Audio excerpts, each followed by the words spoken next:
mejor general del Libertador Simón Bolívar derrotó al ejército realista en las faldas del volcán Pichincha. 10 años después comenzaría la historia de lo que hoy es Ecuador en tanto nación libre, soberana e independiente.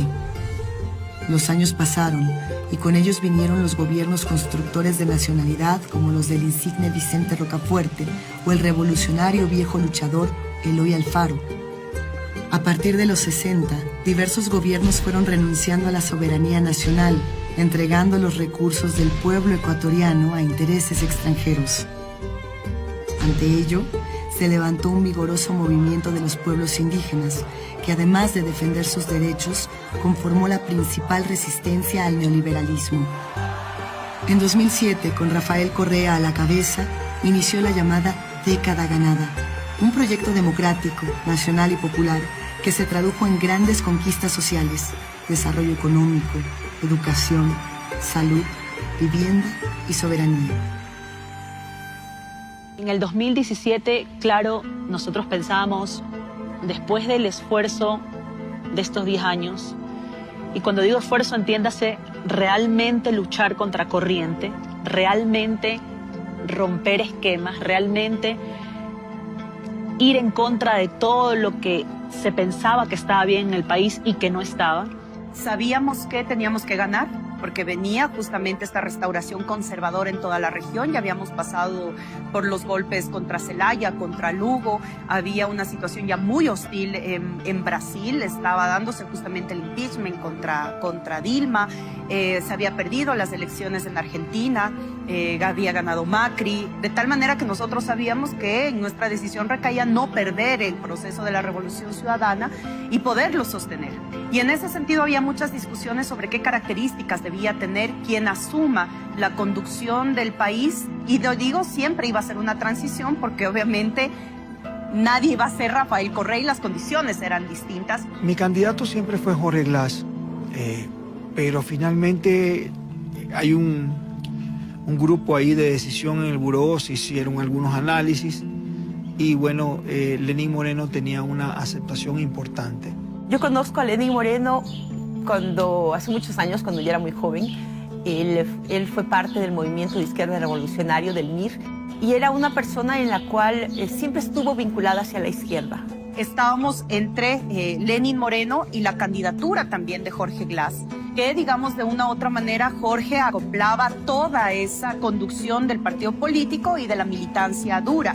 Moreno acoplaba la necesidad y la posibilidad de una ganancia real porque manejaba otro perfil más suave, un perfil que había estado ligado a los temas sociales, que le había dado capitalización política a través del manejo de los programas y proyectos sociales de Correa, de tal manera que en las cifras y en las encuestas, pues Moreno era el que garantizaba ganar la elección. La revolución ciudadana va a continuar y creemos que el mejor ecuatoriano para guiar la siguiente etapa de este proceso político es ese increíble ser humano Lenín Moreno Garcés.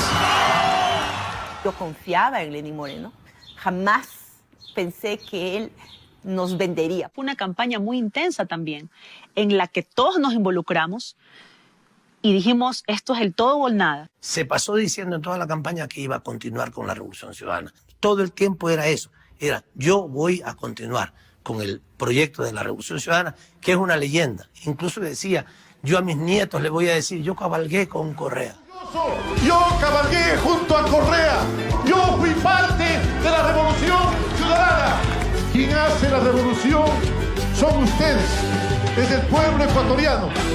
Pero para lograrlo, necesito que me acompañe el de las hidroeléctricas, el de los proyectos multipropósito, el primero en llegar a Manaví. Sí, ese Jorge, este Jorge.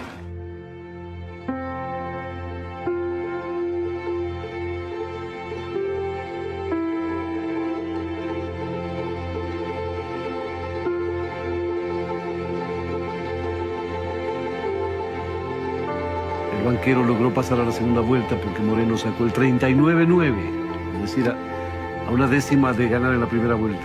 Habrá segunda vuelta en las elecciones presidenciales de Ecuador. Tras 72 horas de recuento por lo ajustado del resultado, el Consejo Nacional Electoral ha publicado las cifras finales. El candidato oficialista Lenín Moreno gana la primera ronda, pero sin los márgenes previstos por la ley para evitar el balotaje. Gracias a la revolución, hoy todas y todos tenemos iguales oportunidades e iguales derechos. Ese es el perfil que debemos buscar, alguien que nos garantice esa garantía de derechos fundamentales.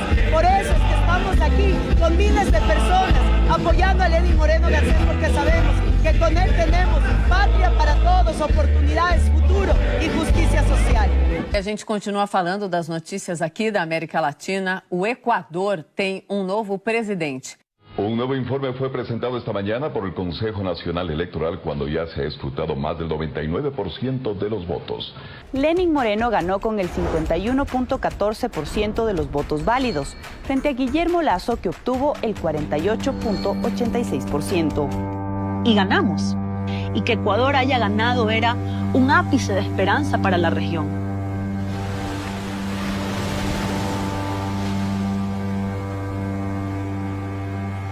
Pero la derecha es el neoconservadurismo en la práctica política y neoliberal en lo económico.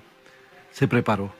Tenía mucha aceptación, todo el mundo lo quería, incluso la oposición lo quería. Creo que la oposición lo olfateó mejor que nosotros. Jamás nos imaginamos, en lo personal, jamás imaginé que Lenín iba a hacer lo que hizo.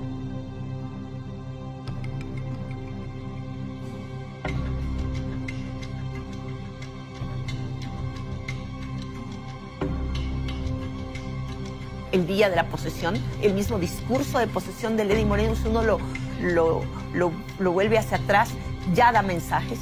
Todos, decía, todos, absolutamente todos, formaremos parte de un ineludible diálogo nacional, profundamente enriquecedor. Ha concluido una etapa que, como todo, tiene aciertos y errores, y empieza otra, que acaso sea más difícil, porque no solo debemos afianzar los logros, sino mejorarlos.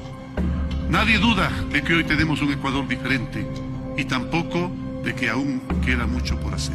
Mucho por hacer. Desde hoy, el futuro. Soy el presidente de todos. Me debo a todos, respeto a todos. Escucho ese discurso de posesión, dije, este hombre ya nos traicionó. Ni bien le pusieron la banda, se fue por otro lado. Yo lo detecté al día siguiente de la posesión de Moreno. Porque el presidente Moreno pide a sus legisladores y a sus altas autoridades que retiren el retrato de Rafael Correa de nuestros despachos. Yo me dije, no, yo no voy a retirar el retrato de Rafael Correa de mi despacho. Y yo puse un tuit que no voy a retirar y me tomé la foto con el retrato atrás. Y muchos legisladores lo empezamos a hacer. Los medios empezaron a llevarnos las viudas de Correa. Entonces, los primeros síntomas ya fueron delicados, pero se fueron incrementando. Trabajé un mes con él porque no podía soportar la contradicción de un presidente que atacara al gobierno anterior, que inicialmente me dijo que era porque era primerizo. Después me dijo, sí, es que a veces se cometen errores, disculpa, pero cada cosa que hacía demostraba que iba a ir en el camino que finalmente terminó. Entregado completamente a la oligarquía y entregado al gobierno de los Estados Unidos. Cuando tú a un político le escuchas que esto no se trata de izquierda o de derecha, ya sabes que lo que te viene es el neoliberalismo encima, ¿no?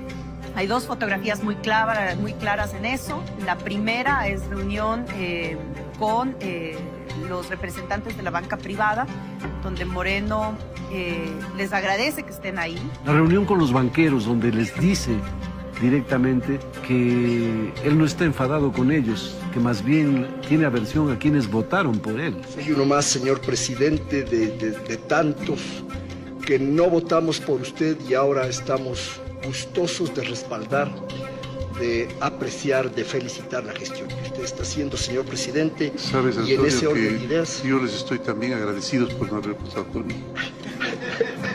A los que les estoy agarrando un poco de odio, más bien a los que votaron. Luego se reúne con los medios de comunicación en un conversatorio, la misma cosa. ya entregado a los medios de comunicación como alfombra. Donde cede la ley de comunicación y donde les pide formalmente a ellos que sean los fiscalizadores públicos del gobierno de Rafael Correa, ¿no? No se debe guardar absolutamente nada. Y ustedes tienen todo el derecho de acudir a esas funciones a pedir toda la información que se requiere. No estoy violando absolutamente mi comportamiento ético como presidente. No estoy violando. O sea, ya cuando empiezan con eso, ¿no? Cuando empiezan a hablar, ay, es que lo importante es la libertad de expresión, sabes que lo que van a hacer es entregarse completamente a los medios de comunicación. Nunca nos dijo que tenía, que él iba a hacer, que él iba a poner de aliados a los banqueros, al imperialismo norteamericano, que iba a dar marcha atrás en todas las más importantes decisiones que nosotros habíamos tomado sobre soberanía energética, sobre todo, sobre las políticas de educación, las políticas de salud. Nunca nos advirtió que tenía alguna discrepancia respecto a estos temas, porque si no, no lo habríamos planteado como candidato a la presidencia de la República. Entonces no puede ser que alguien que fue vicepresidente de Rafael Correa por muchos años, de pronto es presidente de la República y al día siguiente se levanta y se da cuenta de todas las cosas que estuvieron mal en el país. Y entonces decide, según él, empezar a hacer algo. Como seres humanos todos podemos tener equivocaciones, pero él se equivocó en absolutamente todo. Y hasta a veces pensamos, o a veces pienso, que fue planificado, que fue pensado, que mientras estaba en nuestras filas y le ofrecieron la candidatura, pensó en algún momento cómo construir esta traición. Porque la traición se da no a los 2, 3 años, la traición se da a los pocos meses, cuando en efecto encierran a nuestro vicepresidente Jorge Glass. Buenas noches, amigos televidentes. Por primera vez en la historia moderna del Ecuador, un vicepresidente en ejercicio afronta un proceso penal. Constituyo la piedra en el zapato porque soy progresista, porque represento un proyecto político progresista, y entonces todos convergen en un gran objetivo que es sacarme de la vicepresidencia de la República. Yo no estaría aquí si no fuera vicepresidente de la República. Los actos ejecutados por el señor ingeniero Jorge David Glass Espinel son principales para la consumación del delito de asociación ilícita. No hay ninguna prueba contra él. Revisen lo que ustedes quieran. Y se trata tal vez del primer preso político que tiene el país en los últimos años, con el afán de apoderarse de la vicepresidencia de la República. Y ahí empezó todo, un giro de 360 grados y la intención que desde Moreno se instaure nuevamente la profundización del sistema neoliberal en el Ecuador. Lo que pasó simplemente es que él se vendió a los grupos de poder, entregó al país en una cajita y dijo, gobiernenlo ustedes y yo me dedicaré a perseguir a las personas que yo creo que representan un peligro para esta agenda. Cuando él ya evidencia, digamos, la falsedad de acusar a Rafael Correa de ser responsable de la corrupción, yo ya ahí no podía sostenerme, o sea, simplemente era imposible, algo que yo estoy seguro que es falso, porque conozco a Rafael Correa y él lo conoce, él sabe que está mintiendo. En Lima, creo que es en Lima que dice, sí, en su visita al Perú, cuando comentaban la orden de prisión a Fujimori, y él dijo, bueno, en Ecuador no tenemos todavía un presidente preso, pero no pierdo la esperanza. Bueno, en el Ecuador no tenemos presidentes presos, pero no hemos perdido la esperanza. Hasta que lanzó ese tuit famoso que le hizo contra Correa del síndrome de abstinencia. Entonces yo le contesté a él, no se olvide, presidente, del síndrome de la incoherencia, que nos tiene confundidos a todos en la Revolución Ciudadana. Después ya cuando nos llamaron a una reunión de bloque, nosotros teníamos reuniones de bloque, yo era además parte de la jefatura de bloque, para reunirnos con el presidente, él nos planteó el tema de la consulta popular. Ahí ya la ruptura fue pues mucho más evidente, varios legisladores le dijimos no estamos de acuerdo, esa era la campaña de Guillermo Lasso, esa no era nuestra agenda. Ahí había dos cosas en la consulta popular, ¿no? La una, la proscripción política de Rafael Correa, al no permitir que pueda postularse nuevamente, ¿ya? Y la segunda era asaltar hacer un golpe de Estado institucional, ¿no? O sea, de las 5 funciones del Estado, con esa consulta popular se cooptaron 3, ¿no? La electoral, la judicial y la de transparencia y control social. Renunciamos junto con Paola Pavón y Virgilio Hernández, que también cumplíamos funciones con Lenín Moreno, hacemos pública nuestra salida y vamos a reconstituir, digamos, el movimiento País, la Alianza País, después de tanta traición y de tanta incongruencia de Moreno. Lo sacamos, lo expulsamos de su función de presidente, no como militante, pero lo expulsamos como presidente. En goce de sus facultades normativas, la Dirección Nacional, acogiéndose a lo dispuesto en la Disposición General Novena del régimen orgánico del Movimiento Alianza País, resuelve, primero, la pérdida inmediata de su dignidad como presidente. Él utiliza el sistema judicial para reponerse en sus funciones, nos expulsa a nosotros, nos quitaron el partido a través del sistema judicial de forma absolutamente ilegal. Y se llevan Alianza País en unas jugadas muy burdas. Ya Moreno había empezado a captar, digamos, los organismos de control. Por lo tanto, el Consejo Electoral se dio todas las posibilidades, todo el partido, los bienes, la construcción, más allá del color, el número, los bienes, etcétera, de toda la base de la militancia. Es decir, nosotros habíamos anunciado que Alianza País sin Correa era como un café descafeinado y en efecto eso pasó. De manera inmediata empezó a desafiliarse la militancia y se vació Alianza País. Correa regresa para hacer campaña por el no. Desgraciadamente esa mayoría se rompe con la decisión del movimiento y la desafiliación de Rafael Correa. Con él nos vamos un número de 30 legisladores, los otros se quedan con el presidente Moreno, incluido el presidente de la Asamblea Nacional. La única fuerza política de oposición al gobierno de Moreno, la única, es decir, todos los demás estaban en los espacios de poder. En el poder se juntó todo el mundo y en el momento de la ruptura pues nos dimos cuenta realmente quiénes quedábamos dentro de la línea del progresismo ecuatoriano. Viene la campaña por el no, nosotros por el no y ellos por el sí. Y ya me vieron en campo trabajando duro con Correa por la campaña por el no. Y entonces me empezaron a llover todos los inventos de la Contraloría, ¿no?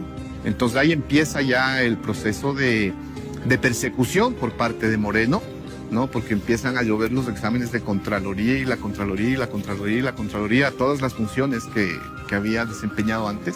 Pues empieza a caerme todo encima, el acoso desde Contraloría con exámenes.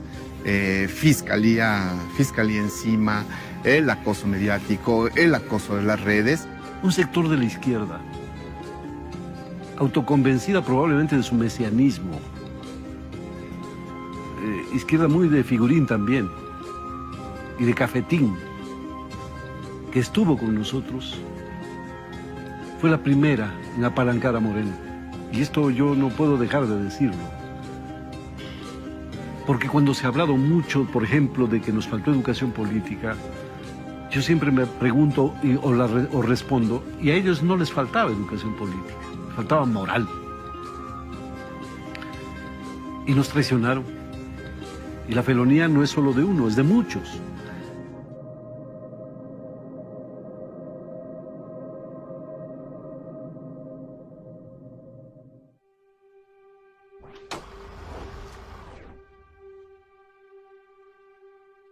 El Ecuador entre el 96 y 2006 vive un proceso donde la política siempre traicionaba lo social. Ecuador había pasado por una serie de mandatos presidenciales que no habían culminado, el país estaba convulsionado, los jóvenes, cuando debió haber sido todo lo contrario, no querían saber nada de política, y era nuestro caso. Un Ecuador altamente movilizado, un Ecuador con muchísima resistencia, que siempre la política le iba traicionando a ese gran movimiento social, un movimiento social que gritaba no al neoliberalismo, no a la privatización, no a las bases extranjeras, no a la violación de los derechos humanos, y sin embargo quienes cooptaban el poder político seguían con esa misma terquedad y esa misma línea, ¿no? Este país está en caos, tenemos 10 años de gobiernos que fracasan, que el pueblo los expulsa prácticamente. y necesitamos una perspectiva, estamos hartos.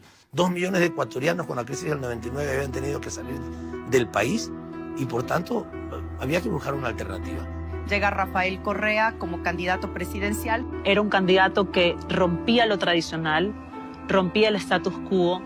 Que irrumpe en la política cuestionando lo que siempre desde la izquierda habíamos cuestionado. Era un candidato que traía propuestas nuevas y aunque era un candidato completamente desconocido en el momento, era un candidato que inmediatamente nos llamó la atención. Principalmente algo que a nosotros nos gustaba, y a mí en lo particular, era su postura contra la injerencia, ¿no? Una postura muy soberana, muy fuerte, además, que bueno, ya estaba toda la tendencia regional levantándose en cuanto al tema de la integración y la soberanía regional. El no sometimiento a las multilaterales, el que el Ecuador pueda tener soberanía económica.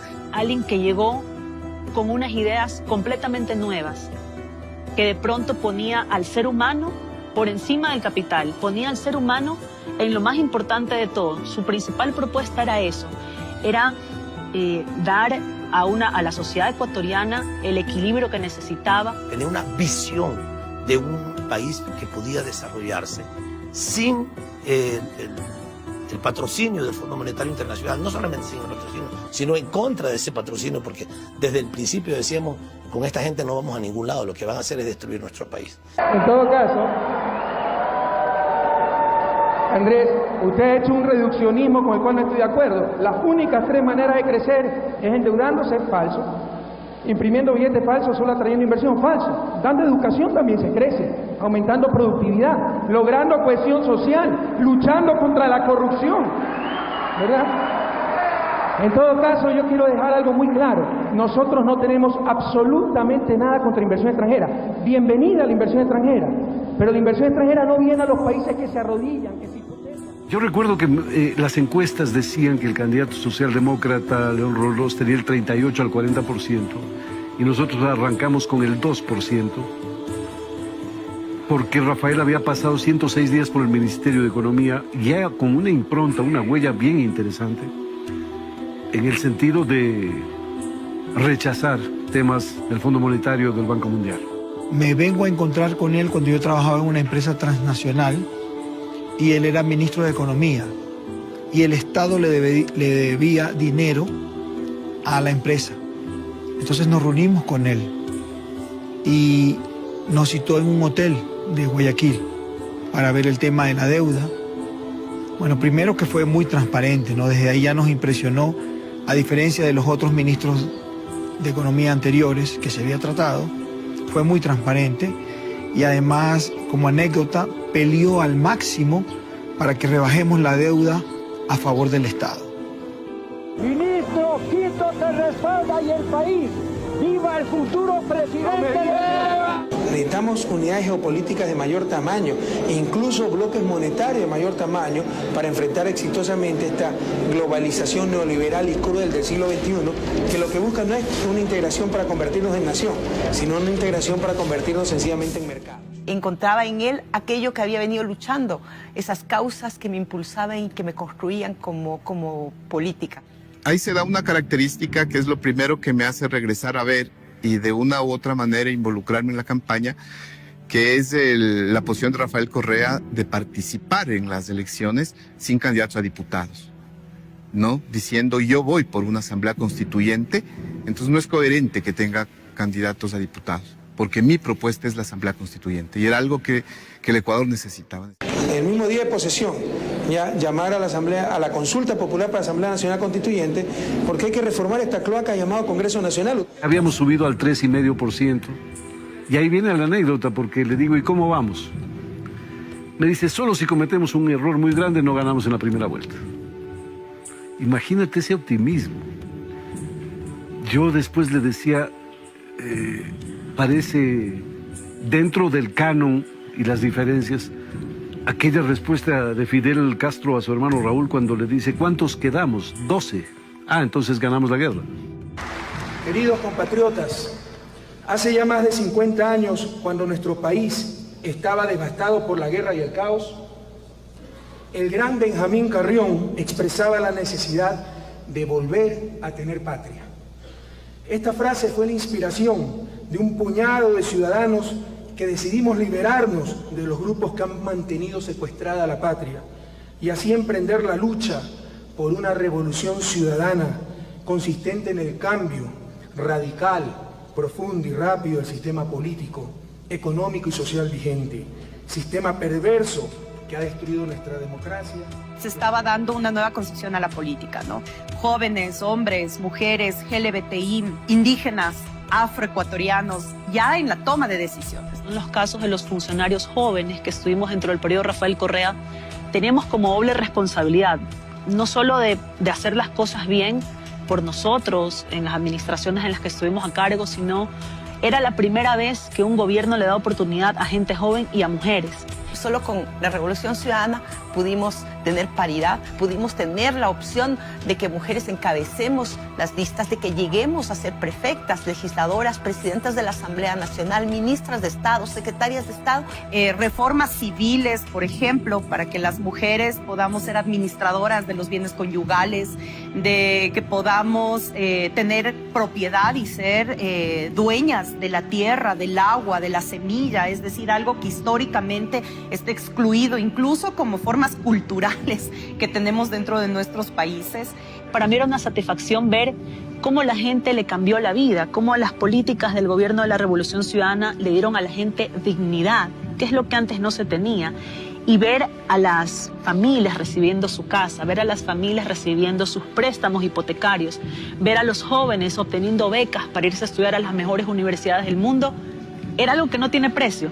Fueron 74 normativas aprobadas en 4 años con un debate muy fuerte y no solamente decir por números, sino por lo que significó eso. Ley de comunicación, código financiero, código orgánico integral penal. Y el presidente empieza a hablar de el derecho que tienen los empleados domésticos a ser afiliados. Uno está acostumbrado a entrar a un espacio y el señor que te sirve el café o la persona que limpia el restaurante o el hotel, casi que ni las miras. No son parte del mobiliario.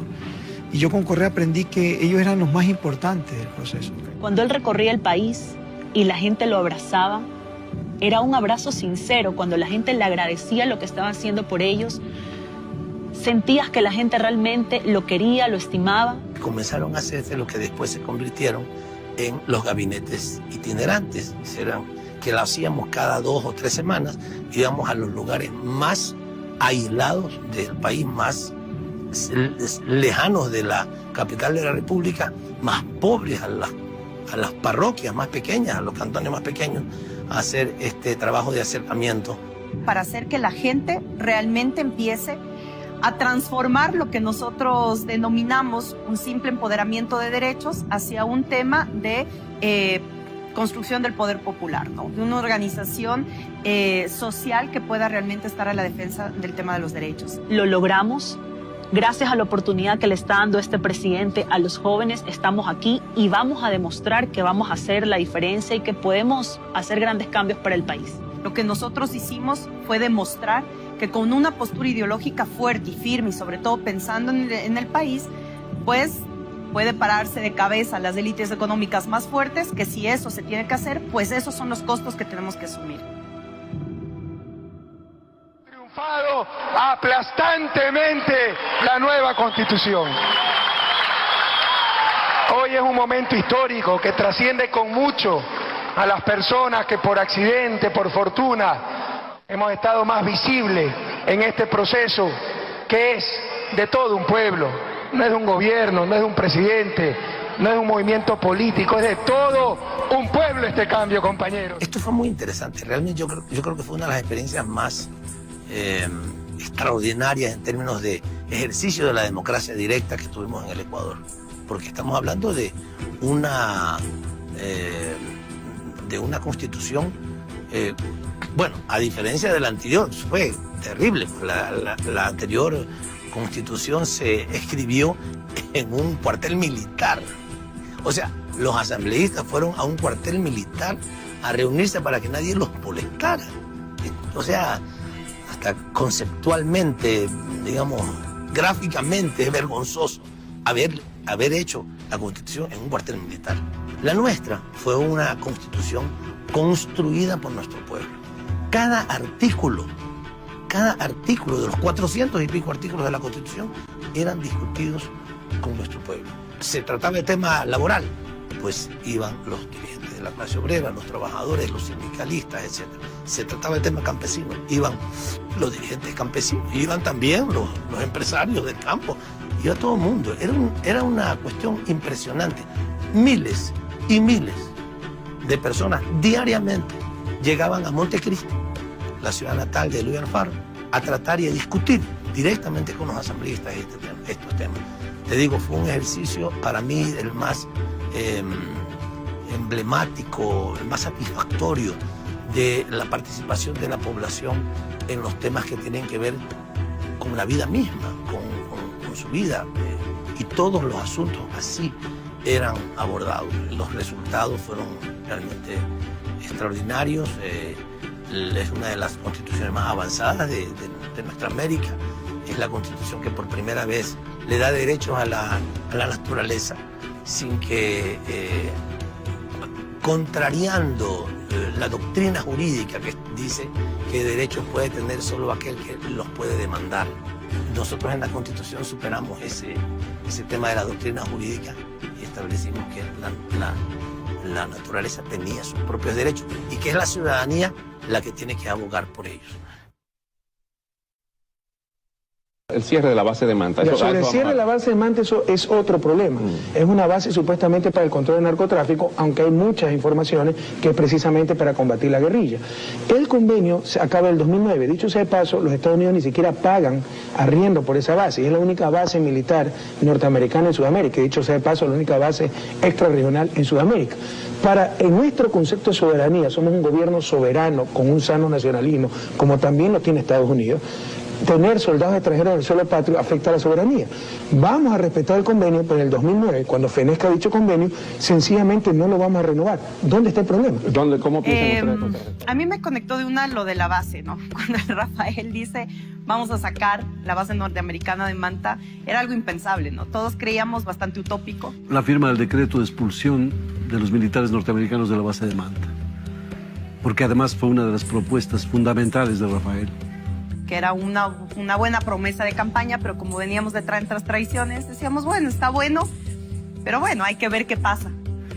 porque además la violación a la soberanía se había hecho de espaldas ya no solo al pueblo ecuatoriano, sino a su legítima representación en el Congreso. Imagínate la trascendencia de lo que significa otorgar una base militar a un país extranjero. Y no nos da la gana de ser una colonia norteamericana.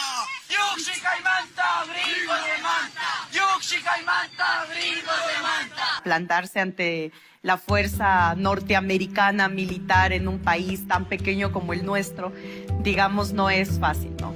Pero cuando lo hicimos, ese fue el momento en que ya me enganché de vida. Cuando a Rafael se le cuestionó del por qué firmar la expulsión, o más que la expulsión, el fin de la base de Manta, él dijo, es que, a ver, vamos sobre la línea. Esta es incursión de un ejército foráneo en suelo ecuatoriano, en territorio supuestamente soberano. Pero estaría de acuerdo, finalmente, en que se queden si me dejan instalar una en Miami a nosotros. Esa ironía con la que siempre jugó.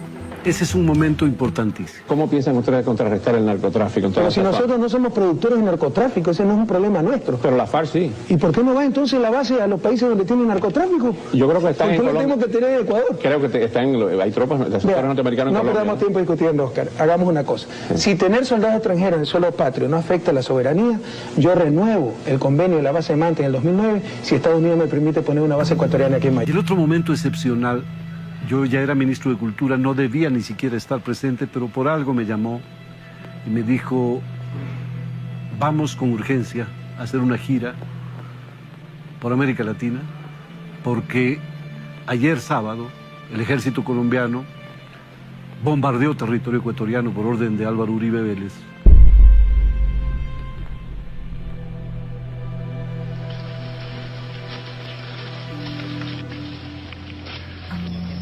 operativo plenamente planificado por las Fuerzas Armadas de Colombia, en absoluto secreto y con premeditación, provocó que aeronaves colombianas incursionen en territorio ecuatoriano, sin permiso de su gobierno soberano. En la Operación Fénix, como fue denominada por el gobierno colombiano, se utilizaron aviones Super Tucano y bombas Racimo, que fueron lanzadas e hicieron explosión en suelo ecuatoriano. Pese a la gravedad y magnitud del ataque, este fue ocultado. Viajamos por América Latina y ya no sabíamos qué día era ni qué país. Y el enfrentamiento con Uribe fue muy duro. Alcanzó, yo creo que la cúspide, pese a su juventud, de la más alta dignidad representativa de un Estado en la defensa de su soberanía. Y todo el día, la reunión, recuerdo que la frase con la que empezamos, con la que empezó Rafael naturalmente, en lugar del protocolo, simple y llanamente dijo: buenas tardes, presidentes, mi patria ha sido bombardeada. Nadie discute el sufrimiento del pueblo colombiano. Nos solidarizamos totalmente con ese hermano pueblo, siempre lo hemos hecho. Pero no podemos ser víctimas de un conflicto que no es nuestro. Más aún cuando el propio gobierno colombiano no quiere resolver ese conflicto, no quieren la paz, quieren la guerra.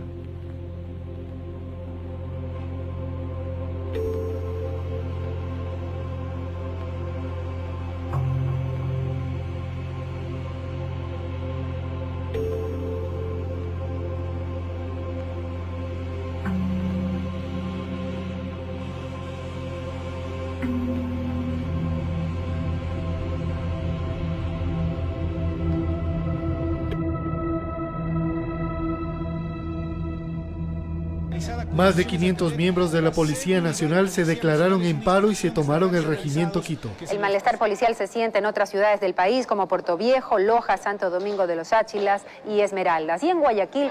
Aquí estamos en el caos completo. Exigían al presidente Rafael Correa la derogatoria de la nueva ley de servicio público, que según ellos les perjudicaría en sus ascensos con decoraciones y más beneficios. Mira, uno de los sucesos que yo creo que nos atraviesa es el intento de golpe de Estado el 30 de septiembre de 2010. El 30 de septiembre me marca mucho porque el 30 de septiembre era un momento en el que me reafirmaba en que lo que estábamos haciendo era lo correcto. Enfrentamos el reto de una sublevación policial con coordinación política para destituir a Rafael Correa, un intento de golpe de Estado. Fue un riesgo muy grande.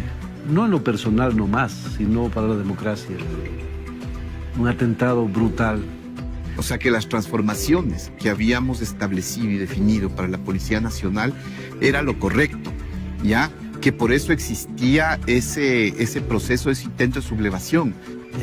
Este fue uno de los momentos más duros, pues, porque tuvimos que, siendo gobierno, en ese momento defender la democracia de un intento de golpe de Estado. Porque os habías metido en la Policía Nacional políticas de respeto a los derechos humanos, porque habías transformado y habías desaparecido instancias policiales que se dedicaban a violentar derechos humanos, a asesinar extrajudicialmente, a torturar a personas, porque les habías puesto una conducción política a la Policía Nacional, a que la policía esté en función de servir al ciudadano, de garantizar la seguridad ciudadana y no de garantizar el bienestar del Estado. Comenzamos a ver ya en la televisión entonces la información que se habían tomado el aeropuerto de Quito, que se habían tomado el aeropuerto de Guayaquil, que se habían concentrado la policía en los cuarteles, que no había policía en las calles.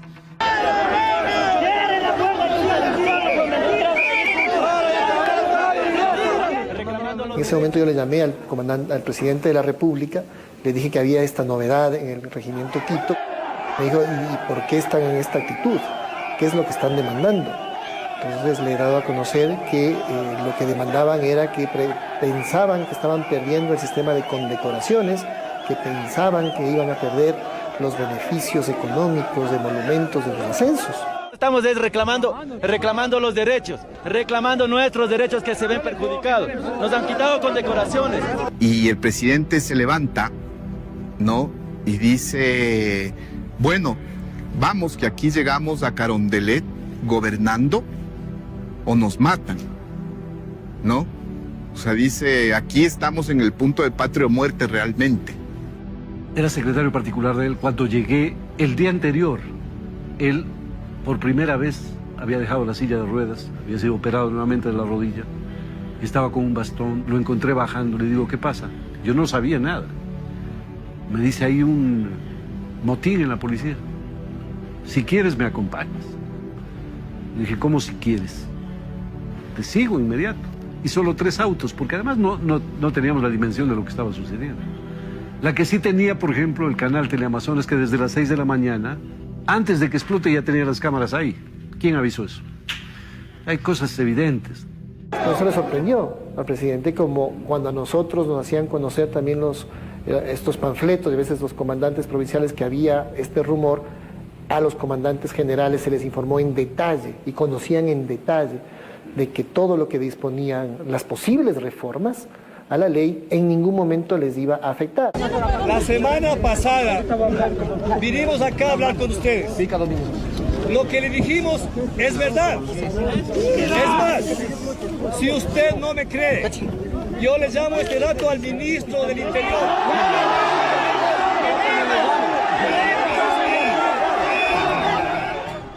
Rafael fue al cuartel y se dirigió a los policías de una ventana, creo que su ministro de gobierno lo acompañaba, y les dijo, ¿pero qué les pasa? ¿Qué tienen? Luchen por cosas que valen la pena luchar. Pónganse la tapa en el pecho. Vean cuánta miseria existe. Cuánta gente ni siquiera tiene trabajo. Señores, si quieren meter a presión, ¡mátenlo, presidente! ¡Conviertan en la lucha libre, cobardemente escondido! Pero seguiremos con una sola política de justicia, de dignidad. No haremos un paso atrás. Si quieren tomarse los cuarteles, si quieren leer a la ciudad indefensa, si quieren sancionar su misión de policías sin violencia, sanciónenlo. Si quieren la justicia, aquí está.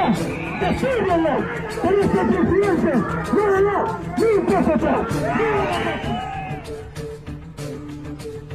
Rafael logró ingresar junto a Gustavo Yal, que entonces era ministro del Interior. Ya lo retuvieron adentro. Yo no pude ingresar porque cuando intenté, un oficial me bajó los lentes y me echó gas pimienta en los ojos.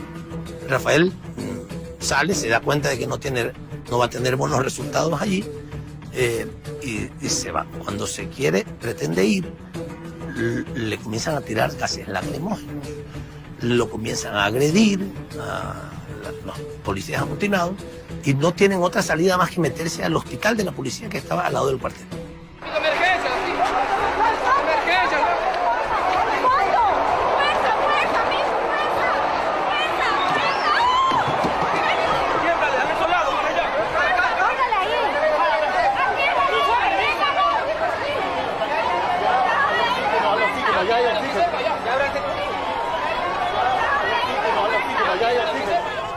Establecimos una especie de cuarto de guerra, como se suele llamar, y dividimos.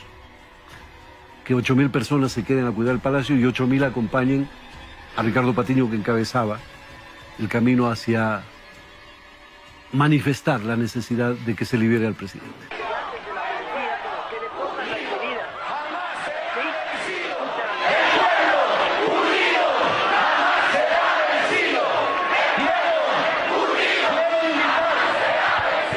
Quiero invitar a nuestro pueblo en todos los rincones del país que salgan pacífica, democrática, patriótica y valientemente a las calles principales de cada una de las ciudades a expresar el apoyo a su gobierno y a la democracia y a rechazar el golpe de Estado.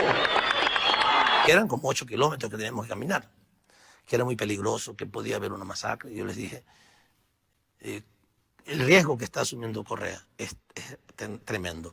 Y solamente una ciudadanía movilizada puede contener lo que le puedan hacer la policía a ellos. a Rafael. Y nos fuimos caminando. Cuando estábamos cerca de llegar al palacio, éramos miles de personas caminando todo ese tramo. Porque el pueblo ecuatoriano por primera vez no salió a derrocar a un gobierno, sino a defenderlo. Y gracias a eso, Rafael pudo volver al palacio a las 10 de la noche después de una balacera tremenda. ¡Ya está!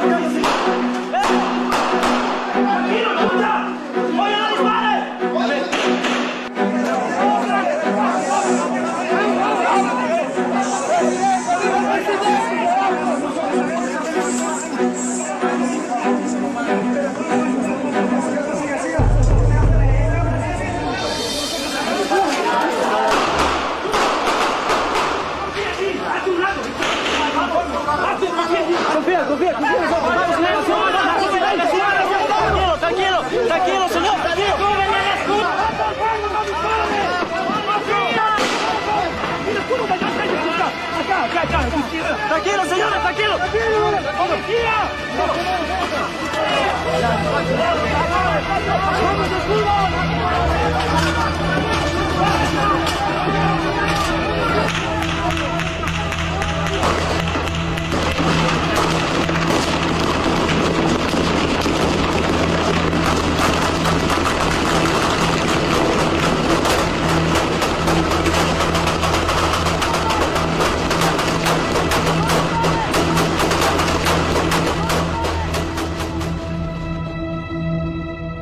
Y pese a la estratagema perversa de capital financiero, bancario, mediático y político, unidos para desvirtuar lo que sucedió.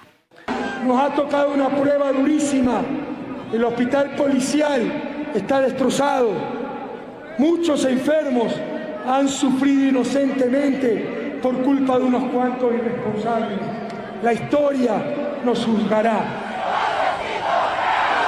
Ese es.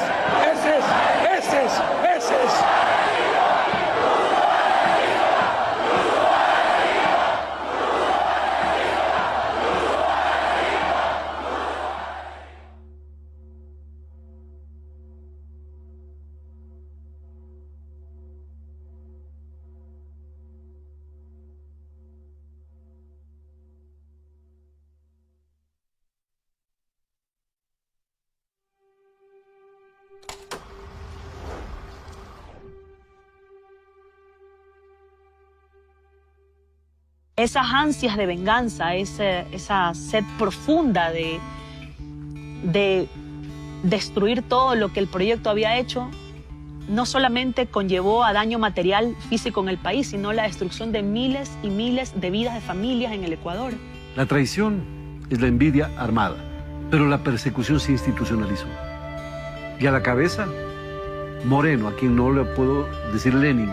Medios de comunicación, poder judicial o instancias de control con el Poder Ejecutivo. ¿Para qué? Para destruir a los actores políticos, para evitar que estos actores políticos puedan tener apoyo en la ciudadanía. Y ahí comenzaron a usar al sistema judicial contra nosotros.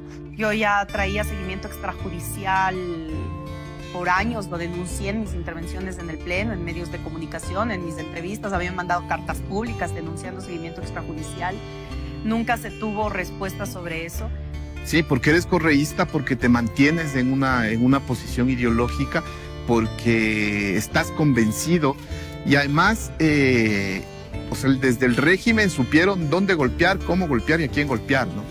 Ver pasar este proceso injusto, ver permanentemente cómo se coartaba nuestro derecho a la libertad de expresión por quienes durante 10 años se quejaron que no tenían derecho de libertad de expresión y durante 10 años decían permanentemente y decían en todos los lugares y en todos los medios que no tenían, cuando si tenían acceso a los medios era porque lo tenían.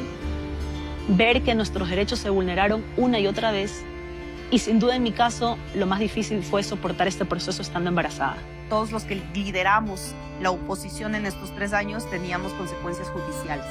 Ya no eran solamente estos amedrentamientos políticos que de una u otra manera lo sabemos llevar dentro de la disputa política, sino ya ir un paso más allá.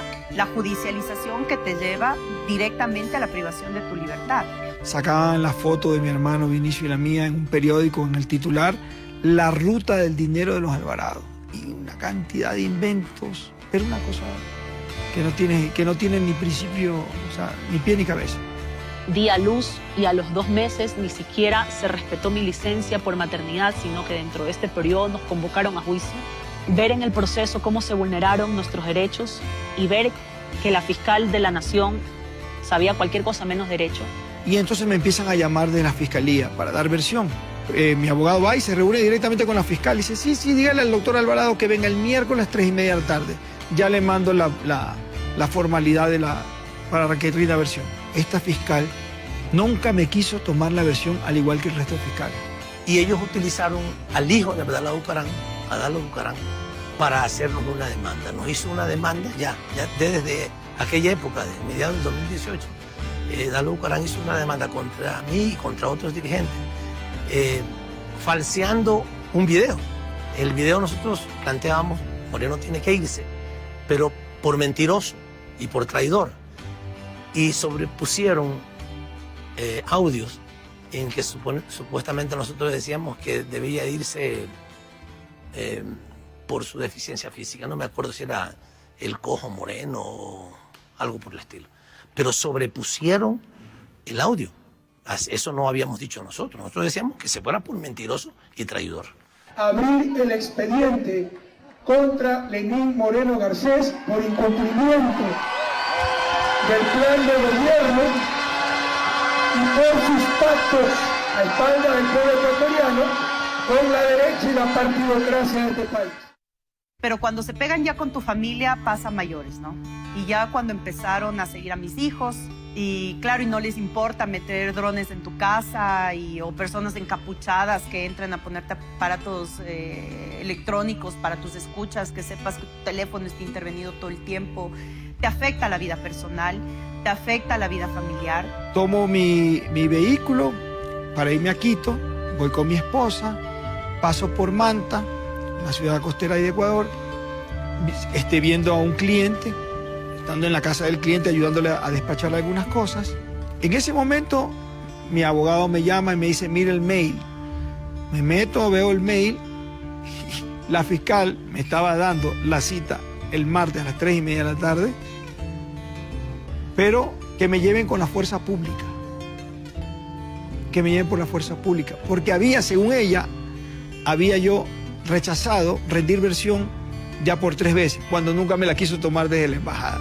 Cuando yo estoy en camino de Quito a Babahoyo, en la costa ecuatoriana, iba con mi esposa y me comienzan a perseguir unos vehículos sin placas. Era un vehículo del Estado, sin placa, de una empresa pública, sin placa. Bueno, resulta que estaba como a las 6 de la tarde, todavía reunido con el cliente, trabajando. Entra el hijo del cliente y dice, oye, papá, hay un montón de policías afuera. Un montón de carros de policía. Están con unos aparatos así como de radar, están con cascos, chaleco antibalas, están armados, pero me pareció una cosa... En mi caso no me dejaron acceder al expediente cuando yo ya estaba siendo investigada, y eso en cualquier país del mundo que tenga un debido proceso en un Estado de Derecho es una vulneración. Y debo decirlo, los medios de comunicación callaron, lo ocultaron, las violaciones permanentes al debido proceso de todos. Todo el mundo empieza a tener un espacio de pánico, de terror, o sea, de qué es lo que va a pasar. Tenía 30 policías, no sé cuántos vehículos de policía afuera de la casa del cliente, 2 lanchas en el mar. Entonces, mi cliente, como es abogado, me dice, mira, de aquí no te puedes sacar. Te están llevando a rendir versión, te están pidiendo rendir versión. Duerme tranquilo y te vas mañana de mañana. No tienen por qué maltratarte toda la noche, llevándote y todo. Cuando salgo de la casa, pues efectivamente el policía me dice, señor Alvarado, usted no está detenido, usted no está... Simplemente tenemos que asegurarnos que usted llegue a rendir versión como ha sido citado. Te dicen eso, pero me querían esposar, me querían poner chaleco antibalas, me querían poner casco, pero sin embargo me llevan en un vehículo con 2 policías absolutamente armados, uno a cada lado, y yo en la mitad ahí, viajando a Quito, y mi pobre esposa atrás en el carro tratando de alcanzar ese convoy que iba como loco. Después me enteré que el fiscal que que tenía a cargo mi caso y que estaba investigando sobre mis declaraciones, había pedido una boleta de captura y me estaban persiguiendo justamente para capturarme si es que les concedían la boleta de captura. Continuamos con más de Telesur Noticias. Un juez de la Unidad Judicial de Latacunga, en Ecuador, dictó este jueves prisión preventiva contra el ex canciller Ricardo Patiño y solicitó a la Interpol que emita alerta roja contra el ex canciller. La solicitud deberá ser evaluada por el organismo. Patiño ha mantenido una posición de denuncias desde el Partido Revolución Ciudadana contra la actuación del presidente Lenín Moreno. De estas acciones surgió la denuncia de instigación sobre la cual la fiscal nacional Diana Salazar solicitó el pasado 13 de abril una orden de detención contra Ricardo Patiño. Sin embargo, en la posterior audiencia, la jueza de Latacunga, Beatriz Benítez, negó la solicitud de detención del ex canciller, ya que resultaba improcedente seguir ningún proceso legal dentro de la denuncia planteada. Llegó a la fiscalía a rendir versión. Bueno, primero el show, ¿no? Todos los medios de comunicación listos esperando pues al capturado. O sea, cayó Alvarado, decían los medios de comunicación. Cayó Alvarado. Voy a rendir mi versión. Me pregunta, me dice la fiscal, adelante. De su versión. Le digo, no tengo nada que decir. ¿Cómo? ¿Y usted no sabe por qué está aquí? Le digo, yo no sé por qué estoy aquí, fiscal. Pidieron una audiencia para formulación de cargos para el jueves siguiente y yo el día martes me vine para México porque mi abogado me dijo, Ricardo, aquí no hay justicia, no hay derecho a nada, ya han pedido una boleta de captura, van a pedirla el día jueves y si te quedas aquí te van a meter en la cárcel sin que haya ninguna razón. Sacan a una jueza de su casa, me arman un acto urgente o algo así para armar una audiencia en donde la fiscalía pide pues medidas cautelares para mí. Pide grillete electrónico, prohibición de salida del país, presentación cada 15 días en la Corte Nacional de Justicia en Quito, mientras yo vivía en Guayaquil. El centro histórico de Quito, la capital ecuatoriana, se ha vuelto a transformar en un caótico campo de batalla. La gran marcha indígena que recorrió este miércoles la ciudad en una jornada de paro nacional contra el gobierno de Lenín Moreno dio paso por la tarde a violentos choques y cargas policiales. Las movilizaciones que comenzaron hace una semana ya han dejado al menos 4 muertos y unos 800 detenidos. Los manifestantes piden que se vaya el presidente. Vamos a luchar hasta que se vaya este hombre que no sirve para nada. Todos estamos luchando. No es 4 correístas, sino todo el Ecuador. Y esto pues llega como a octubre, donde hay un levantamiento indígena contra unas medidas presentadas por Moreno. Nosotros obviamente estábamos de acuerdo con este rechazo del pueblo hacia unas medidas que lo que hacían es destruir las condiciones de vida ya precarias. En el Parlamento nos sumamos a esto, planteamos dentro de la norma constitucional y dentro de la ley cuál era el camino para lograr la gobernabilidad en el país, y el presidente de la República lo que hace es virar el discurso y construir un framing en el cual era el correísmo violento que estaba en las calles, lo cual era absolutamente falso. Me he trasladado a la ciudad de Guayaquil y he trasladado la sede del gobierno a esta querida ciudad de acuerdo a las atribuciones constitucionales que me competen. Siempre he antepuesto la paz y la tranquilidad de los ecuatorianos antes que mi propio bienestar. Lo que ha sucedido en estos días en el Ecuador no es una manifestación social de descontento o protesta frente a una decisión de gobierno. No, los saqueos, el vandalismo y la violencia demuestran que aquí hay una intención política organizada para desestabilizar el gobierno y romper el orden constituido, romper el orden democrático. En las imágenes es evidente que los más violentos, aquellos que actúan con la única intención de agredir, dañar, son individuos externos, pagados y organizados. ¿Acaso creen ustedes que es coincidencia que Correa, Virgilio Hernández, Patiño, Pavón hayan viajado al mismo tiempo hace pocas semanas a Venezuela El sátrapa de Maduro ha activado junto con Correa su plan de desestabilización. Son los corruptos que han sentido los pasos de la justicia acercándolos para que respondan. Ellos son quienes están detrás de este intento de golpe de Estado y están usando e instrumentalizando algunos sectores indígenas, aprovechando su movilización para saquear y destruir. A partir de eso se dan allanamientos, prisión preventiva para diferentes dirigentes de la Revolución Ciudadana. Y en efecto se profundiza todo esto cuando inicia el paro de los transportistas. Después de ese día vemos que pasa de un paro de transportistas a sectores universitarios estudiantiles, a sectores de las mujeres y al sector indígena y de pueblos y nacionalidades, de tal manera que esto tomó otra escala, que nosotros dijimos, ok, tomamos una decisión además de que como líderes o dirigentes de la Revolución Ciudadana, dejemos que eso vaya no de una manera partidista, sino ciudadana. Y nosotros tenemos alerta de que venían contra nosotros. Lo hicieron contra Paola Pavón, estuvo presa, Virgilio Hernández, otros compañeros de la Revolución Ciudadana tenían orden de prisión y nosotros pedimos en ese momento asesoría a nuestro equipo jurídico y nos plantean la posibilidad de pedir protección diplomática a México. ¡Aquí hay Estado de Derecho! ¿Qué les pasa? ¡Aquí hay Estado de Derecho! ¡No pueden entrar a mi casa así! ¡Que se identifique! ¿Quién es el fiscal que está a cargo? ¡Aquí hay una afectación de... ¡Y no me permitieron ni siquiera... ¿Qué les pasa? Está con la prefecta de Pichincha, electa por votación popular. Esta es la represión del gobierno de Moreno. Este es el famoso Estado de Derecho. Esta es la paz que le proponen al Ecuador. ¿Qué les pasa? Están en mi domicilio. Quiero ver la orden judicial y ya salgo en un momento. Que les quede claro que este gobierno no les va a durar toda la vida. Se equivocaron conmigo. Les dije que iba a estar en mi casa, trabajando. Aquí estoy.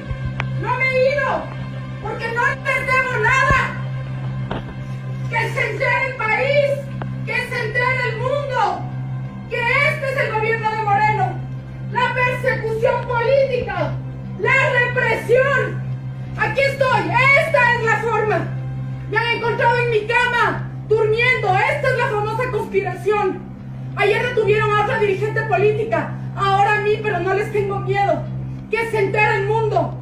Entraron, rompieron la puerta, patearon. Un militar entró a mi cuarto mientras estaba desnuda. En efecto, estaba en mi casa, era un sábado, y salí, literalmente, yo estaba en pijama incluso.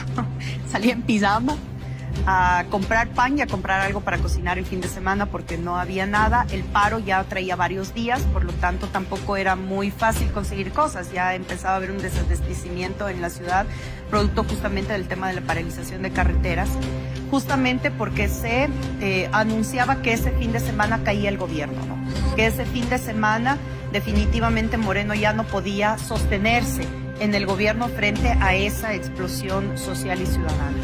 Entonces empezamos a ver que se empiezan a cerrar las calles y en eso yo me quedo sin muchas opciones para regresar a mi casa, de tal manera que empiezo a pensar dónde queda alguna casa de algún amigo o familiar cerca para ir allá hasta que pase el día. Hubo cierre anticipado de la instrucción fiscal, jueces designados a dedo para que nos juzguen. Tuvimos un conato de bomba en mi domicilio, insistentemente acoso desde los medios de comunicación y desde opositores políticos que se veían envalentonados. ¿Por qué? Porque la posición del gobierno cambió, porque ahora la posición del gobierno era desestructurar a la Revolución Ciudadana, era romper el bloque legislativo. Recibo una llamada de teléfono de un ex colaborador mío de mi seguridad cuando era presidenta de la Asamblea, decirme: te van a encarcelar, o sea, bota tu teléfono en este momento, busca dónde resguardarte, te van a encarcelar, hay la orden. Y bueno, ahí es donde te llamo y donde se puede abrir todo esto que fue dolor. Ay.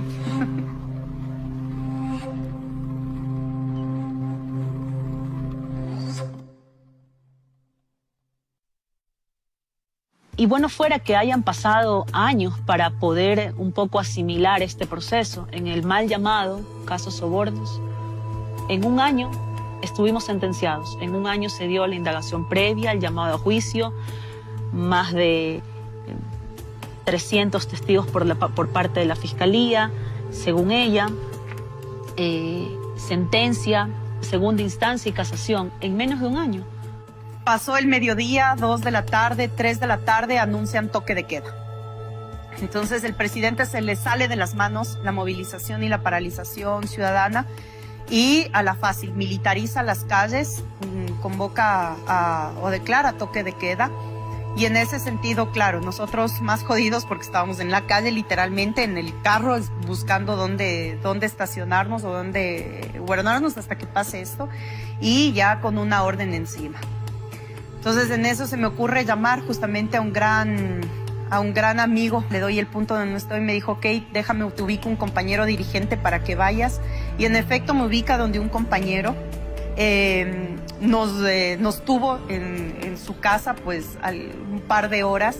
Yo tengo amenazas de muerte, son 2 hombres armados que entran a mi despacho en la Asamblea Nacional, un espacio que tiene seguridad, que tiene cámaras. Hicimos la denuncia, jamás se hizo nada. Pero en eso fue, digamos, es increíble cómo funciona el aparato del Estado, ¿no?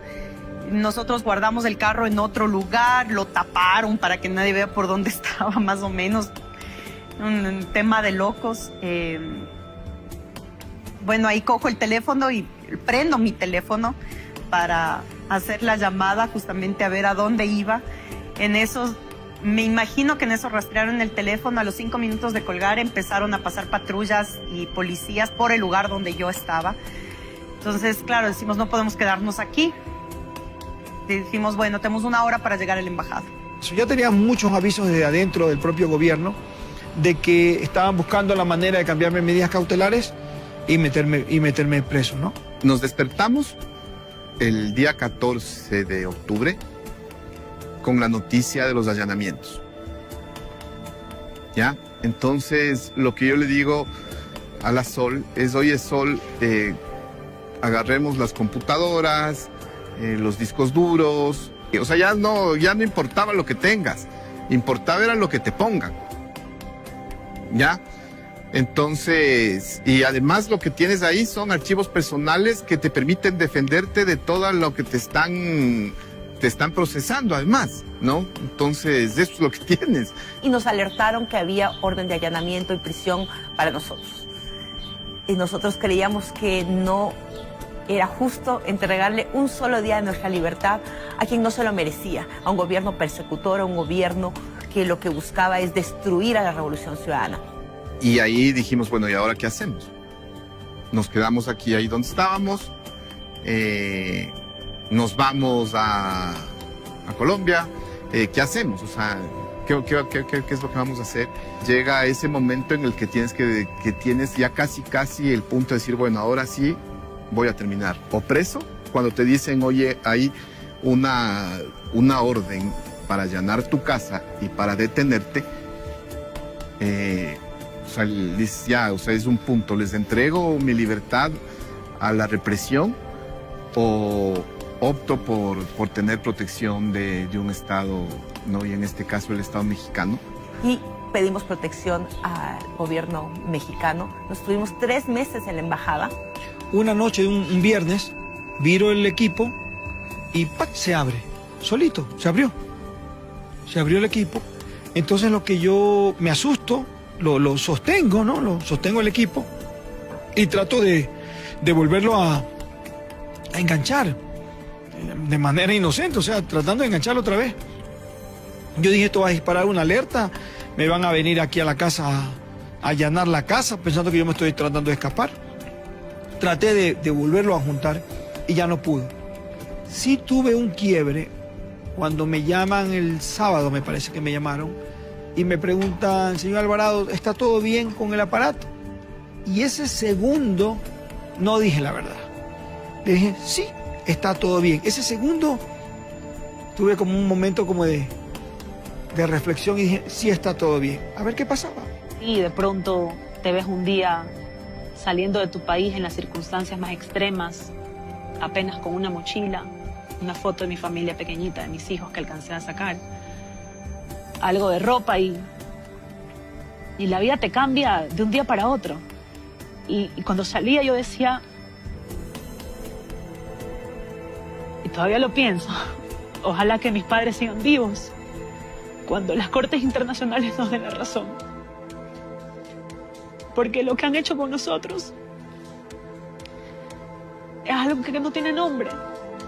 Entonces, claro, decimos, no podemos quedarnos aquí. Decimos, bueno, tenemos 1 hora para llegar a la embajada. Y en efecto no sabíamos ni siquiera cómo llegar porque estábamos al norte de Quito, no podíamos transitar en vehículos, no había carros, llegar a pie nos hubiera tomado muchísimo tiempo, además del peligro que significaba ir a pie en pleno toque de queda. Entonces el compañero Gustavo nos dice, ok, vamos en bicicletas. Conseguimos bicicletas en ese momento, sigo yo en pijama, me puse un casco, me tapé con la cara, iba solamente con los ojos descubiertos. Cogimos la bicicleta y fue la adrenalina más brutal que he sentido en mi vida, creo 45 minutos de pedalear a toda, además pasamos un montón de UPCs que son los puestos de policía hasta llegar a la embajada y llegar a la embajada, ¿no? En la noche me liberé del equipo. O sea, no tienes idea lo que lloré al tener el aparato en la mano y no en el tobillo.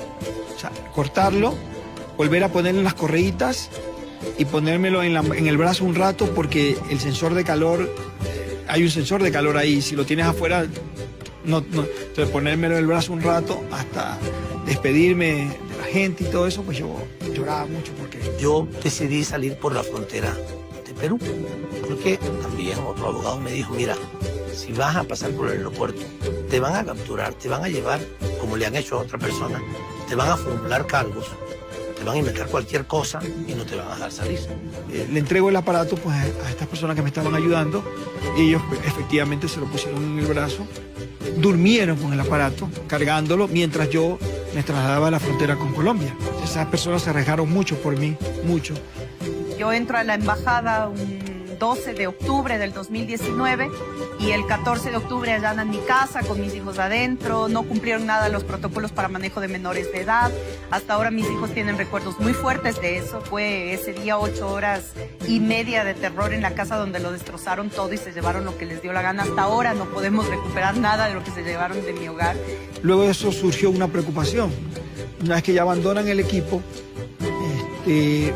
la batería ya iba a estar, se iba a descargar y me daba temor que vayan a llamar a decir, oiga, ponga a cargar su equipo y yo no lo iba a poder cargar. Y si eso pasaba, iban a allanar mi casa en Guayaquil, donde estaba mi suegra sola, que recientemente había tenido una intervención en el corazón y que además no tenía idea de lo que estaba pasando. Iba a llegar a entrar la policía con todo ahí un operativo y se iba a morir de la impresión. Y el 9 de enero del 2020 que yo parto a Ciudad de México, a las 12 horas de haber tomado un avión, encarcelan a mi padre, ¿no? Además con una burda campaña mediática de difamación, que no hay derecho, ¿no? A los 6 meses lo declararon en libertad, ningún medio puso ni una línea sobre la inocencia de mi padre, sin embargo, hubo planas enteras de medios de comunicación acusándolo como que era mi testaferro y como él era el que llevaba la organización ilícita que movía millones de dólares a mi nombre, ¿no? Cosas totalmente absurdas. Y luego, una persecución más, y ya persecuciones fascistoides. Es decir, meter preso al padre de Gabriela Rivadeneira, expresidente de la Asamblea. Eso lo hace el fascismo, porque al no poderla tomar presa, ella estaba asilada en la Embajada de México. Eso es una barbarie, es una barbarie. Pero esas se han cometido con muchos compañeros. Yo entré a Venezuela el 20 de octubre del 2018. No entré formalmente, entré de manera informal, porque yo tenía una alerta roja de Interpol. Mis abogados empezaron a pelear y a demostrar que no tenía por qué yo tener una alerta roja, que era un perseguido político. Y se demoró casi un año en esta pelea, porque Ecuador no daba información. No daba información porque habían mentido. Una vez más habían mentido y habían falseado información. Yo nunca pensé en salir del país. Siempre pensé que de alguna manera, como soy inocente, en algún momento la justicia ecuatoriana me iba a absolver y nos iba a absolver a todos. Y entonces nunca se me pasó por la mente salir del país. Cuando finalmente Interpol les dice, si ustedes no nos mandan información, vamos a tomar una decisión unilateral, ellos mandan información. Interpol la compara, la revisan y les contestan muy molestos y les dice, ustedes han falseado información, esta información no coincide para lo cual ustedes han pedido la alerta roja y nosotros estamos seguros que el señor Alvarado está dentro de las causas de persecución política y por lo tanto ustedes no tienen siquiera derecho de apelar. Me sacaron de los ficheros en noviembre del 2019 y yo entro formalmente a Venezuela en el 1 de diciembre del 2019. Y es que la traición te genera la sospecha y la mirada torva de quién está atrás, qué buscan. Eso me obligó a salir y desde Bogotá llegué a México. En México tuve la primera gran salvaguarda, diría yo, de mis compañeros que ya estaban exilados, Ricardo Patiño para empezar,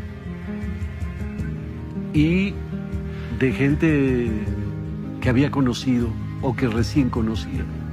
El caso de Paco Ignacio Taibo, el caso de Pedro Miguel, los primeros en solidarizarse y poner esa mano maravillosa y esa voluntad para poder permanecer. ¿Y por qué México? Porque primero su historia sobre el asilo político, la leyenda que a nosotros nos llegó a través de mi padre del ejercicio mayor que se ha dado en el continente sobre el resguardo al mismo tiempo de la soberanía y la solidaridad que hizo el general Lázaro Cárdenas con la República Española.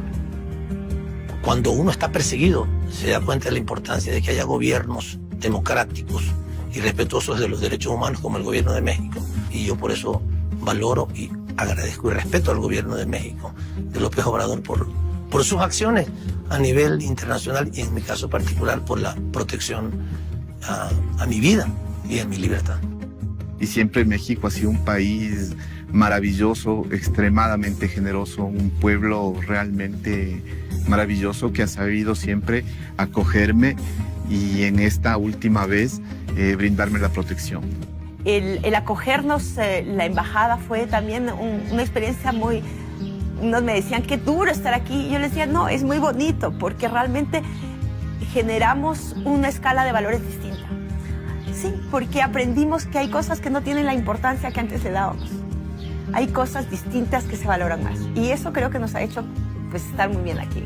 A pesar de todo eso, no lograron acallarnos y eso siempre voy a estar muy agradecida por mí, por mis hijos que están conmigo, de la oportunidad de vida que nos han dado, ¿no? Porque es eso, o sea, estar en México, sentirnos protegidos, sentirnos acompañados además, sentirnos queridos, pues es una oportunidad de vida y eso significó para nosotros un respiro. Cuando llegué aquí realmente me sentí segura, no un tema de integridad física, sino segura porque sabía que podía venir mi familia en algún momento y que un Estado democrático te reconozca como perseguida política no es menor. No es que tú vas a esconderte como prófugo de la justicia de algún país y estás en la clandestinidad.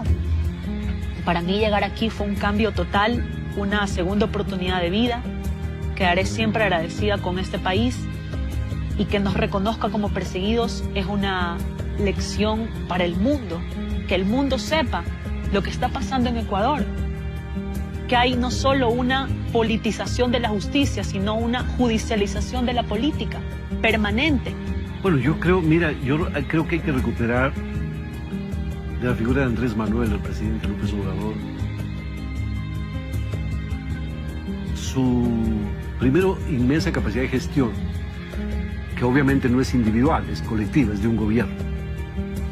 salvaguardar la vida de Evo Morales, salvaguardar la de Álvaro García y de muchos compañeros. Pero también no es solo la simbología de salvaguardar una vida, dos vidas, porque eso representa salvaguardar el proceso democrático de un pueblo, el respeto a ese pueblo. Ya nosotros hemos decidido otorgar el asilo, es un derecho, además es algo que forma parte de la política exterior de México, es consustancial a la política exterior de México, es algo que enaltece a México, que tiene que ver con la defensa de los derechos humanos, la protección a perseguidos políticos. México le ha dado albergue, protección, refugio a integrantes de las comunidades judías, libanesas, españoles, dirigentes perseguidos. ¿Cuántos de nosotros que estudiamos en la UNAM o en otras escuelas tuvimos en ese entonces maestros de Argentina, de Chile, de Bolivia, de Ecuador, que llegaron refugiados, en el caso de Chile, por el golpe de Estado de septiembre de 1973. En medio de todo esto y de este discurso, pues entonces hay una ruptura, y la ruptura que marca la ganancia de Andrés Manuel López Obrador en México.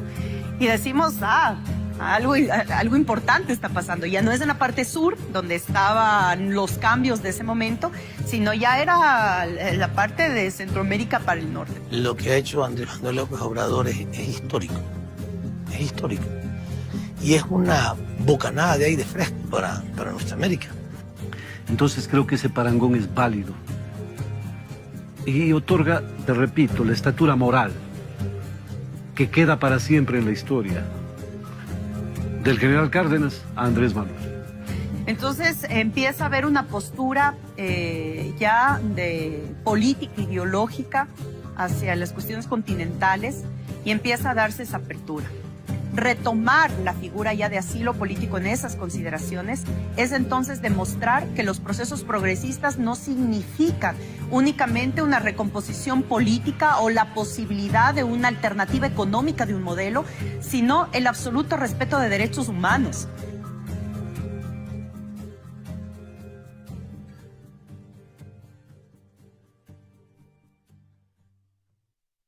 Mira, toda la vida fui líder, dirigente.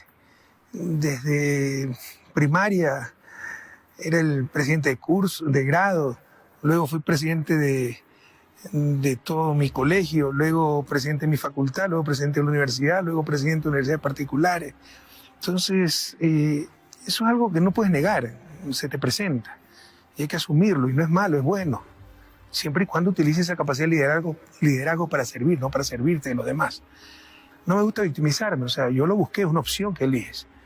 Y lo volvería a hacer 1000 veces, y me entregué con cuerpo y alma. Y yo elegí esto, hay muchas satisfacciones.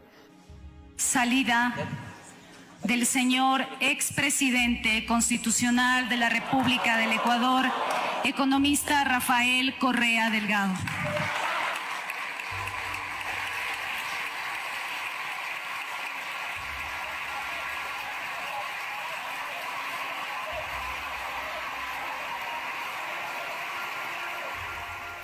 Bueno, era imposible imaginar lo que era Lenín Moreno. Sin algo excelente en el cinismo. Tipo con una capacidad de mentir impresionante, y como era instrumento de las élites para perseguirnos, tenía todo el eco de los medios de comunicación. Nuestros adversarios no son los partidos de derecha, son sus medios de comunicación. Y mientras exista eso, no habrá verdadera democracia. Porque para que haya democracia debe haber información, debe haber verdad. Y los guardianes de la verdad, la prensa, son los primeros en robar. robarnos esa verdad. Eso no es un detalle adicional, es el detalle fundamental. Es muy grave la situación. Yo apoyé a Lenín Moreno, pero incluso, aunque no era mi candidato preferido, pero la inmensa mayoría apoyaba a Lenín Moreno, pero es imposible imaginar que no es un traidor. Cuando vimos que había una traición ahí, al programa de gobierno, a las alianzas con lo peor de la política ecuatoriana, yo lo denuncié muy fuertemente. Y ahí empezó la persecución. Y poco a poco se fue profundizando. Al principio fue contra mí, contra el vicepresidente, que era un estorbo. Le crearon toda una patraña. Le involucraron en el caso de Odebrecht y ni siquiera acusaron a Odebrecht. Y lleva 4 años preso. Un hombre honesto. Te diría que ha sido la persecución más brutal, tal vez excepto Bolivia en el corto plazo, cuando eran agredidos, le quemaban las casas. Eso fue terrible también, pero ya eso cesó. Lo nuestro continúa. Claro que en el medio latinoamericano también hay cosas innecesariamente duras, ¿no? La persecución que estamos sufriendo por querer la justicia social, por la prosperidad para todos, por evitar la acumulación de riqueza, por dar educación, salud a las grandes mayorías. El dolor inmenso, sí, la persecución, la familia sufre, tiene miedo. Iban periodistas a hostigarme a la casa, a dejarme cartas insultantes, algo increíble, a calumniarme. Pero lo más doloroso es ver cómo destruían, por el odio a Correa, el país. Traición, deslealtad, persecución para la gente que buscó hacer algo. Entonces, eso tiene que cambiar. Eso es innecesariamente duro.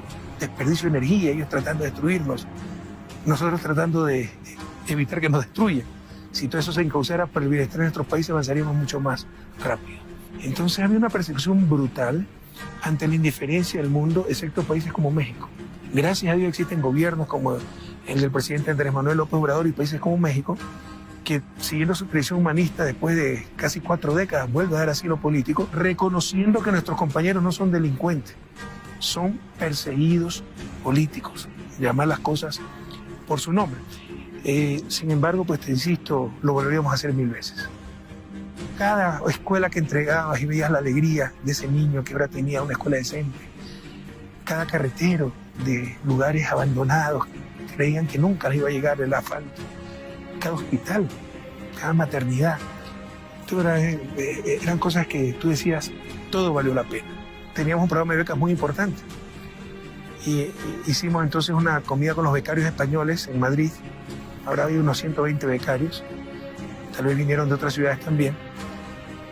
Cuando yo iba al almuerzo, me encuentro con una señora de limpieza del hotel donde estábamos, un hotel bueno, y enseguida uno reconoce a nuestros compatriotas. Le digo, ¿tú eres ecuatoriana? Claro, presidente. ¿Cuántas compañeras trabajan aquí? 4. Vengan a almorzar con nosotros. No, que el gerente. Vengan a almorzar con nosotros. Hablo con el gerente. Y obviamente el gerente no pudo decirme no.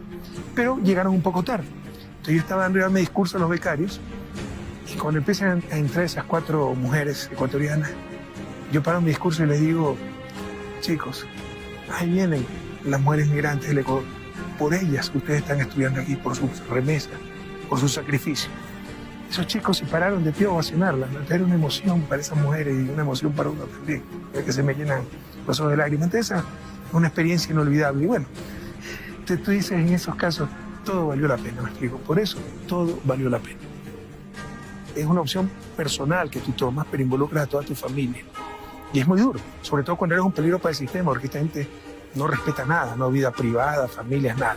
Si analizas objetivamente, América Latina es una región en disputa. Por ejemplo, Ecuador. Perdimos por 4 puntos la elección, pero estamos en la segunda vuelta. No somos esa izquierda del 3% de los años 90. Entonces yo, dentro de lo duro de estos momentos, soy optimista. Tengo mucha esperanza de que más temprano que tarde, países como Ecuador retomen ese rumbo hacia el progreso con justicia, con dignidad, con bienestar para las grandes mayorías.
Yo siempre he querido mucho esta canción porque creo que uno tiene que tener un sueño y seguirlo, siempre.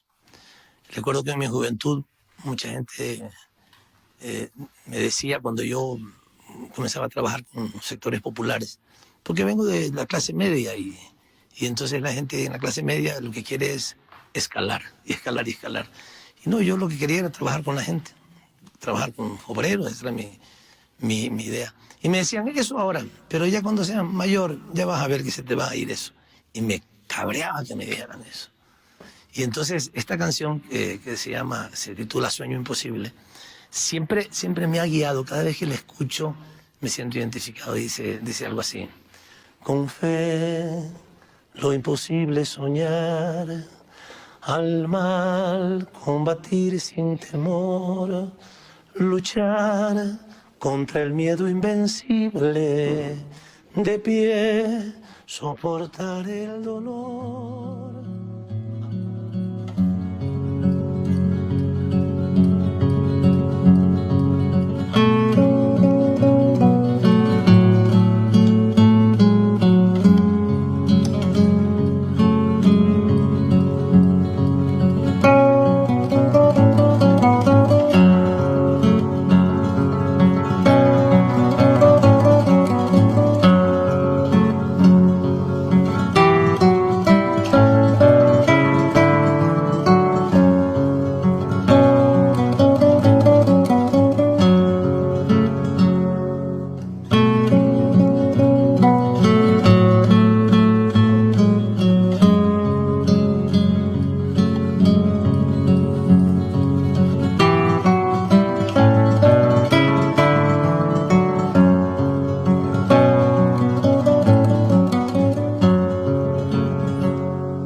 Y esta esperanza, ¿cómo será la vida sin el martirio?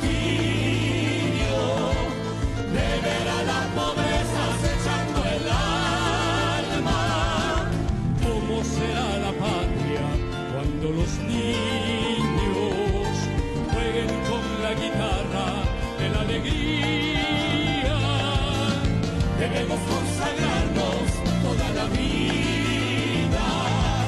para que no anochezca en mitad del día. ¿Cómo será la patria sin las hogueras donde se calcinaron huella y camino? ¿Cómo será la patria sin los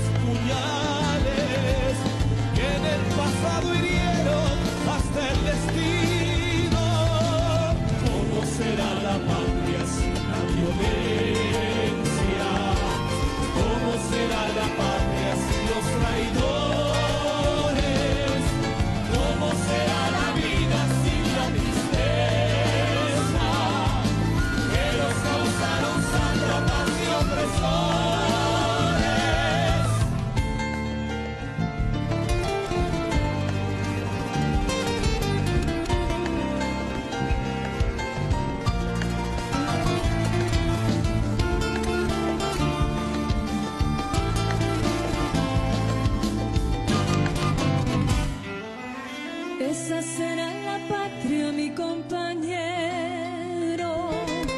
patria de nuestros hijos, luz de lealtad, patria, tierra sagrada en cada sendero, donde nunca faltemos a la verdad. Esa será la patria, país que anhela, y en el sur de justicia y de igualdad. Nunca nos faltará la fe de Manuela, con flores de esperanza y de dignidad. Esa será la patria que conquistemos, patria de mi ternura y de mis